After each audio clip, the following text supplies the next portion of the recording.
Patrick Lecante, vous êtes le président du comité de bassin de Guyane depuis quelques semaines. 15% de la population n'a pas accès à l'eau potable en Guyane.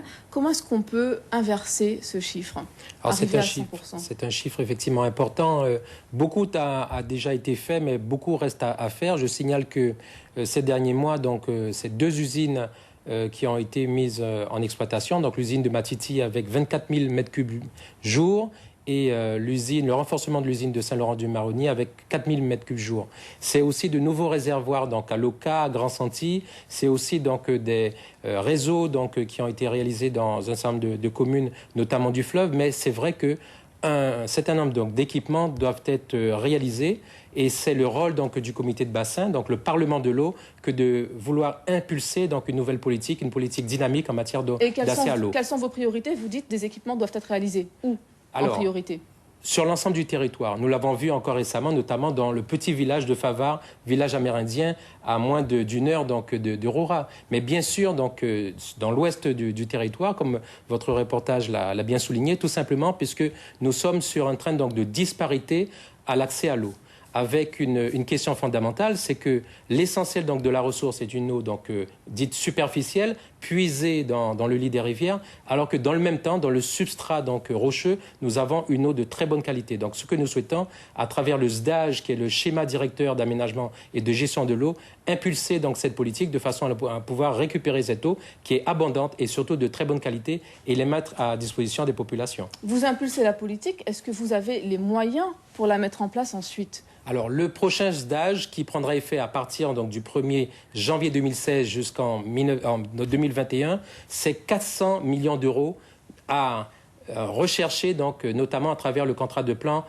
État-région et le prochain PO. Donc, vous voyez que c'est une question fondamentale. Ça fait ressurgir la question aussi de la négociation avec l'État et avec l'Europe, avec des moyens supplémentaires. Et ça fait aussi ressurgir la question centrale de l'ONEMA, qui est aussi cette structure qui doit pouvoir permettre les financements récurrents pour l'investissement. Mais au-delà de ça, au-delà des moyens financiers, il faut avoir une politique générale de gestion de l'eau. Et c'est pour ça que récemment, au Comité national de l'eau, j'ai indiqué que, selon moi, la question aussi centrale, c'est la préservation de la ressource et combattre la pollution mercurielle qui, chez nous, fait de grands dégâts. Effectivement, vous parliez de l'accès à l'eau potable sur le Maroni, par exemple, mais vous êtes, très concrètement, vous êtes aussi maire de Montigny-Ritonnet-Grande. Sur votre commune, il y a des habitants qui n'ont pas accès à l'eau potable, qui sont pourtant pas si loin que cela d'un réseau, et qui font, pour avoir accès à de l'eau, des efforts financiers très conséquents. Est-ce que c'est ça, finalement, pour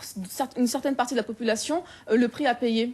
Alors, ce n'est certainement pas le prix à payer. Nous sommes en République. Et en République, c'est le principe d'égalité devant le service. Et le service public, il doit être le même pour tous, que nous soyons à Papeïcheton ou à Montigny-Ritonnet-Grande. Cela est une évidence même.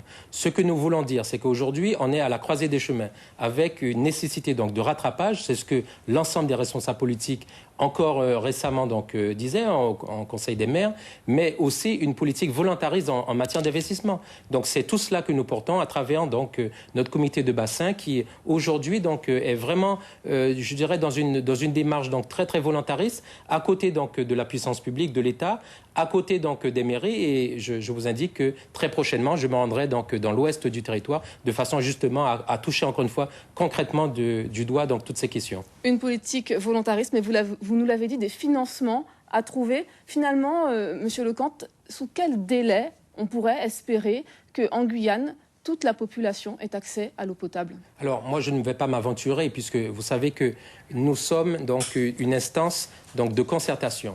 Les maîtres d'ouvrage sont divers, votre reportage l'indiquait, les communes et surtout les EPCI. Ce qu'il faut bien retrouver dans cette problématique, c'est que, bien sûr, les moyens financiers, nous devons les rechercher. Et cela est toute la difficulté aujourd'hui. On sait que l'État a des difficultés budgétaires. Nous savons que l'Europe, maintenant, est à pas loin de 30, la difficulté de la Grèce. Bref, des difficultés, mais je reste malgré tout donc très serein, puisque nous avons une démographie qui est une démographie galopante. Nous avons donc des atouts qui méritent d'être mis en exergue. Donc nous allons effectivement tout faire pour faire en sorte que notre population soit au rendez-vous donc de cet accès à l'eau. Merci Monsieur Lecamp pour toutes ces explications. Je précise que à vos autres priorités, il y a également les questions d'assainissement et d'inondation. Nous y reviendrons une autre fois. Merci.